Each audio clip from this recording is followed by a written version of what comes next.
ஆண்டவராகிய இயேசு கிறிஸ்து நாமத்தினாலே உங்களை வாழ்த்தி வரவேற்கிறேன். நன்றி. இன்றைக்கும் இந்த வீடியோவில் உங்களை சந்திக்கிறது மிகுந்த சந்தோஷம். அண்டு இன்றைக்கும் ஒரு முக்கியமான ஒரு டாபிக் பற்றி தெரிஞ்சுக்க போகிறோம். இந்த கிறிஸ்டியன்ஸ் எல்லோரும் திருவிழா கொண்டாடுவாங்க, நிறைய ஃபெஸ்டிவல்ஸ் கொண்டாடுவாங்க. இதெல்லாம் கொண்டாடலாமா? இதை பற்றி இயேசு கிறிஸ்து என்ன சொல்லியிருக்கிறார் என்று பார்ப்போம். நீங்கள் முதலாவது பார்த்தீர்கள் என்றால் மார்க் 12ஆம் அதிகாரத்தில் ஒரு பைபிள் டீச்சர் இயேசு கிறிஸ்துவிடம் கேள்வி கேட்கிறார். ஆண்டவரே, இந்த கற்பனைகளில் பிரதான கற்பனை எது என்று கேட்கிறார். அதற்கு இயேசு கிறிஸ்து சொல்கிறார், இஸ்ரவேலே கேள், நம்முடைய தேவனாய கர்த்தர் ஒருவரே.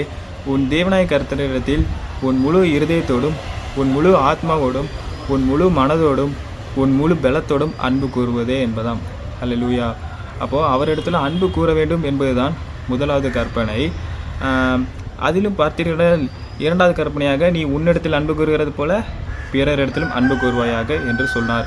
அப்போ இதை கேட்ட உடனே அந்த பைபிள் டீச்சர் இருக்கிறான் பார்த்தீங்களா, அவன் சொன்னான், ஆண்டவரே நீர் சொன்னது சத்தியம் அப்படின்னு சொல்லிவிட்டு, ஒரே தேவன் உண்டு, அவரை தவிர வேறு தேவன் கிடையாது என்று அவன் சொன்னான். ஹல்லேலூயா. அப்போ அவரிடத்துல முழு இருதயத்தோடும் அன்பு கூற வேண்டும், முழு மனதோடும் அன்பு கூற வேண்டும், முழு ஆத்மாவோடும் முழு பலத்தோடும் அன்பு கூற வேண்டும். அப்படி அன்பு கூறுகிறது இந்த சர்வதகன பலிகளை பார்க்கிலும் மேலானது என்று அவன் சொன்னான். ஹல்லேலூயா. சர்வதகன பலி என்றால் ஒரு ஆட்டுக்குட்டியோ ஒரு மாடையோ முழுவதும் எரித்து விடுவார்கள், ஒரு பன்றியோ முழுவதும் எரித்து விடுவார்கள். அதிலிருந்து எதுவுமே கிடைக்காது, சாம்பல் தான் கிடைக்கும். ஒரு சில பலிகள் எல்லாம் கொஞ்சம் அதை சுட்டெரித்து விட்டு அதனுடைய மாம்சத்தை புசிப்பார்கள். ஆனால் இந்த பலி முழுவதும் எரிந்து போன பலி. அந்த பலிகளை பார்க்கிலும் அவர் மேல் அன்பாயிருந்து அவருடைய கற்பனைகளை கை கொள்வதே பெரிய ஸ்லாக்கியம் என்று இவன் சொல்லுகிறான். அப்படி சொல்லும் பொழுது இயேசு கிறிஸ்து அவரிடத்துல சொல்லுகிறார், நீ தேவனுடைய ராஜ்யத்திற்கு தூரமானவன் அல்ல. அப்போ ஃபஸ்ட்டு பாயிண்ட்டு, நீங்கள் இயேசு கிறிஸ்துவை அந்த இடத்துல வைத்திருக்க வேண்டும். வெளியில் இருக்கிற பலிகளையோ மற்ற பொருட்களையோ முக்கியமல்ல, அதை விட முக்கியம் அவரிடத்தில் முழு இருதயத்தோடும் அன்பு கூற வேண்டும். இரண்டாவது பார்த்தீர்கள் என்றால், நீங்கள் அதே அதிகாரத்தில் கொஞ்சம் தள்ளி போய் ஒரு வசனத்தை பார்த்தீங்க என்றால், ஒரு ஏழை விதவை காணிக்கை பெட்டியில் காசு போடுகிறாள், ஒரு பணக்காரனும் காசு போடுகிறான். அப்பொழுது இயேசு கிறிஸ்து சொல்லுகிறார், இந்த விதவை எல்லாரை காட்டிலும் அதிகமான பணத்தை போட்டாள் என்று.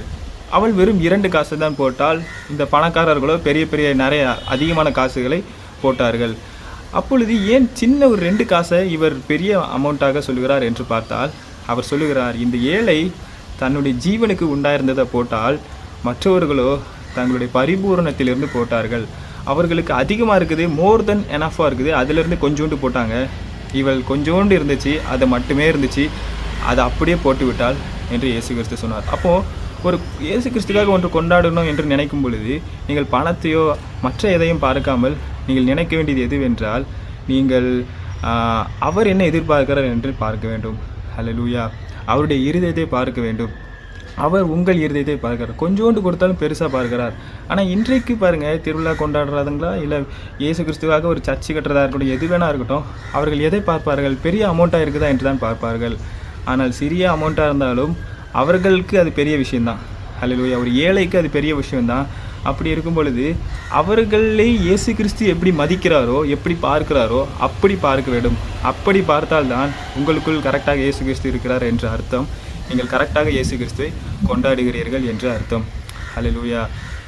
ஸோ இது இன்னும் ஒரு இயேசு கிறிஸ்து சிலுவை பாடுகள்னால அந்த ஆசீர்வாதங்களை தியானிக்கக்கூடிய ஒரு இடமாக இருக்க வேண்டும். அதுதான் உண்மையான ஒரு திருவிழா அல்லது ஃபெஸ்டிவல் அல்லது பண்டிகை என்று வைத்துக்கொள்ளலாம். நீங்கள் இயேசு கிறிஸ்து என்னென்ன உங்களுக்காக செய்தார் என்று பார்த்தீர்கள் என்றால், அவர் முதலாவது உங்கள் பாவங்களை சரீரத்தில் சுமந்தார். 1 பேதுரு 2ஆம் அதிகாரம் 24-25 பார்த்தீங்கன்னா, நாம் பாவங்களுக்கு செத்து நீதிக்கு பிழைத்திருக்கும்படி அவர் தாமே தமது சரீரத்திலே நம்முடைய பாவங்களை சிலுவையின் மேல் சுமந்தார், அவருடைய தழும்புகளால் குணமானீர்கள். அப்போ பாவத்தை சுமந்தார், அதனால் நீங்கள் நீதிமானானீர்கள்.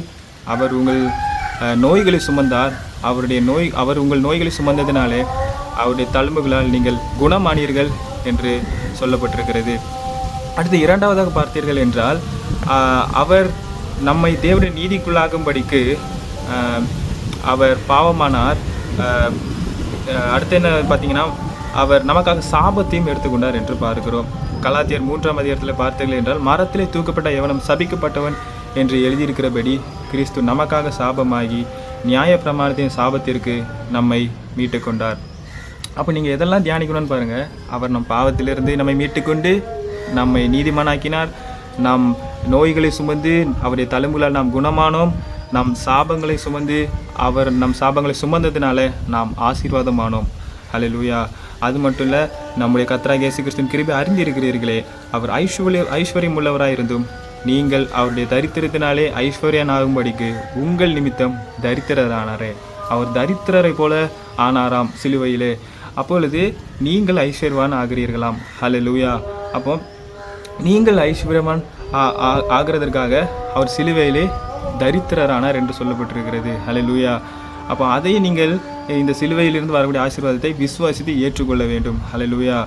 அடுத்து இன்னும் பார்த்தீங்க அப்படின்னா, ஏசாயா 53 பார்த்தீங்கன்னா, மெய்யாகவே அவர் நம்முடைய பாடுகளை சுமந்து கொண்டு நம்முடைய துக்கங்களை சுமந்தார். நம்முடைய பாடுகள், நம்முடைய துக்கங்கள், இந்த உலகத்தில் நாம் சுமக்கக்கூடிய பாடுகள், துக்கங்கள் எல்லாம் அவர் சுமந்தாராம். அதாவது நமக்கு கஷ்டங்கள் வரும், பாடுகள் வரும், அதை நாம் சுமக்கக்கூடாது. அதை அவர் தோள்கள் மேலே வைத்து விட வேண்டும்.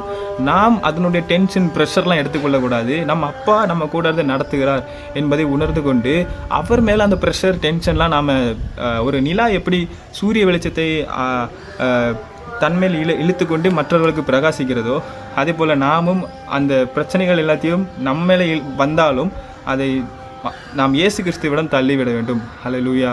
அதை நாம் வச்சுக்கக்கூடாது. ஹல்லேலூயா. அது மட்டுமல்ல, நீங்கள் பார்த்தீர்கள் என்றால் இது யாருக்கெல்லாம் இந்த ஆசீர்வாதங்கள் வரும் என்று பார்த்தீர்கள் என்றால், இயேசு கிறிஸ்துவை விசுவாசிப்பவர்களுக்கு. ரோமர்ல 3ஆம் அதிகாரத்தில் பார்த்தீர்கள் என்றால், அது இயேசு கிறிஸ்துவை பற்றும் விசுவாசத்தினால் பலிக்கும் தேவ நீதியே. விசுவாசிக்கும் எவர்களுக்குள்ளும் அது பலிக்கும், வித்தியாசமே இல்லை.